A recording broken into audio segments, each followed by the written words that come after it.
Hello everyone, welcome to March. It is snowing a ton, and so I actually have a 2-hour delay, and it is the wee early hours of the morning. This is the time I usually wake up for school, but I'm going to hurry up and do my bullet journal setup. And sorry for the lighting, this is the best I could get. Overall, it's pretty good. Let's get started.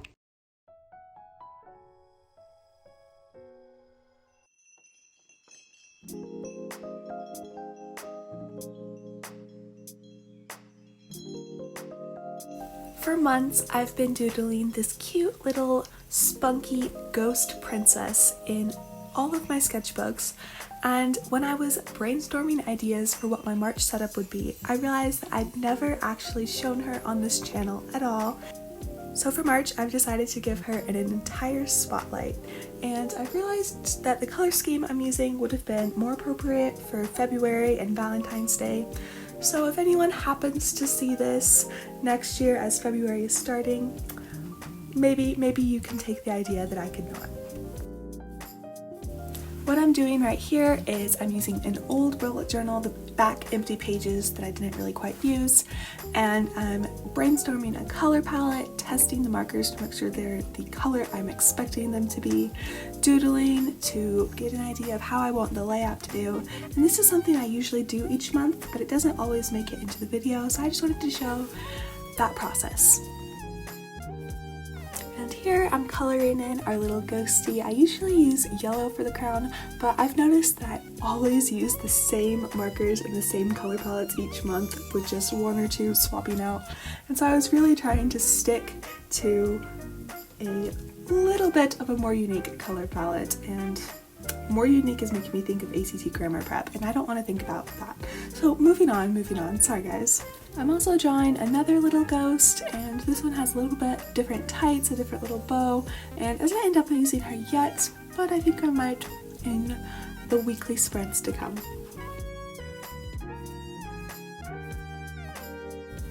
I said that I was going to give little ghostie a spotlight, and so here she is, front and center on the cover page. So my process for drawing her is I kind of draw an upside down U with a bit more of a circle at the top, and then kind of a cloud for her little skirt, and then sort of a kitty little shoe and sneaker. Somehow she reminds me quite a bit of the characters in the book Princess X. I don't know if anyone knows what I'm talking about, but something about this just feels like a similar genre of little doodle. For the March font, I'm using a delicate cursive script, and then I'm going in and adding serifs and little swirlies and just thickening up the downstrokes on that. Now it is time for some color to be added. I'm going in with a light blue Tombow that is the 491, and then a vermilion zebra mild liner. Ooh, zebra, look at me, am I British? Maybe. And then another darker Tombow that is 526. I'm trying to be better about including the numbers on that. A dark crown, maybe it's made of, I can't think of a dark emerald right now. Dark gemstone. I'm stumbling. Okay. And then using my trusty Uniball Signo for the outline. I'm not sure that I'm completely satisfied with my decision to outline our little ghostie. It makes her feel a lot less translucent, and it's always a toss-up for me whether or not I want to include an outline in my setups, but overall she is looking cute and spunky, and I needed something to tie it all together, and this made her feel a little bit more polished.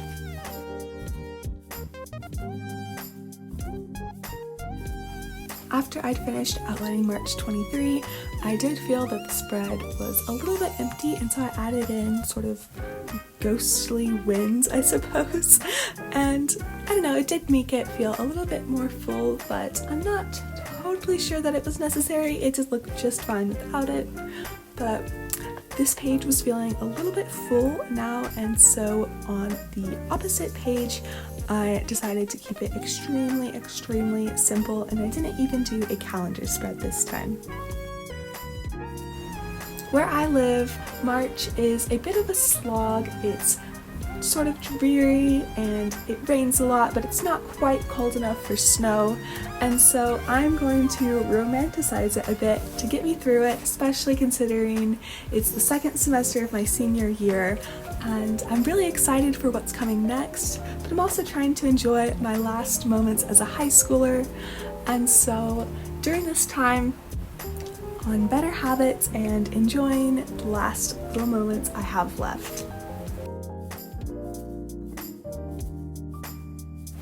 Since January, I've been brainstorming what I wanted to do for this year, and eventually I've decided to call all of the things that I want to try to accomplish and work on this year Project Glow Up.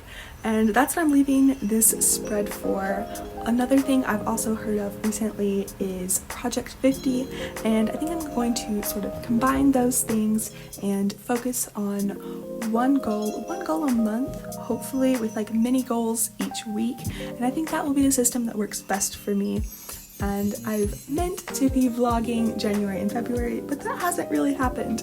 And so I'm going to start over in March. Hopefully it will be a nice way to commemorate these last months of high school, as well as preparing for college and just having a good time. And here I am starting my weekly. I don't usually show what my weekly spreads look like in the setup, and that's because I've switched to doing more daily spreads over setting up an entire week at a time. I think that system works a little bit better for me, but you can see I'm just writing down some tasks as well as the day of the week and the number of the month. I'm not sure how to phrase that. Anyway, thank you so much for watching, and I'll see you guys very soon.